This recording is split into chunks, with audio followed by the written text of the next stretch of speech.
কারওয়ান বাজারের ব্যস্ততম এলাকার এসব রাস্তা যানবাহন ও জনগণের চলাচলের জন্য করা হলেও চলে গিয়েছিল অবৈধ দখলদার ও হকারদের কবলে। রাস্তার বেশিরভাগ দখল হয়ে যাওয়ায় পথচারী ও গাড়ি একসঙ্গে গা ঘেঁষে চলাচল করতে বলে তৈরি হতো এক অস্বস্তিকর পরিবেশ। অন্যদিকে রাস্তায় ময়লার স্তূপ ও প্রাকৃতিক কাজ সারার পাশাপাশি চলত মাদকের আসরও।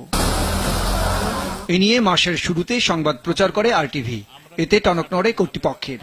ব্যবস্থা নেয়ার প্রতিশ্রুতি দেন উত্তরের মেয়র ও স্বরাষ্ট্রমন্ত্রী। অবৈধ উচ্ছেদ আমরা অনেক করছি এবং সেই বিভিন্ন এলাকায় করছি, কারওয়ান বাজারের বাইরে থাকবে না। প্রতিশ্রুতি অনুযায়ী সোমবার দুপুরে উচ্ছেদ অভিযানে নামে ঢাকা উত্তর সিটি কর্পোরেশনের মহাব্যবস্থাপক ও নির্বাহী ম্যাজিস্ট্রেট। আবার যাতে অবৈধ দখলদাররা ফিরে আসতে না পারে সেজন্য ভেঙে দেওয়া হয় দোকানপাট ও আসবাবপত্র।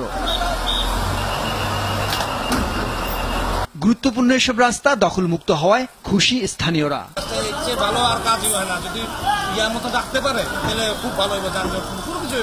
তবে পুনর্বাসনের দাবি জানান উচ্ছেদ হওয়া ব্যবসায়ীরা। সরকার এমন একটা ব্যবস্থা করুক আমাদের জন্য যে আমরা ওই জায়গায় যাই আমরা ভালোভাবে চলতে পারি। এলাকাটি দখলদার মুক্ত রাখতে এই ধরনের অভিযান নিয়মিতভাবে চলবে বলে জানালেন সিটি কর্পোরেশনের এই কর্মকর্তা। পাশাপাশি আশেপাশের জনসাধারণদের আমি অনুরোধ করবো যে তারাও যেন সচেতন হয়।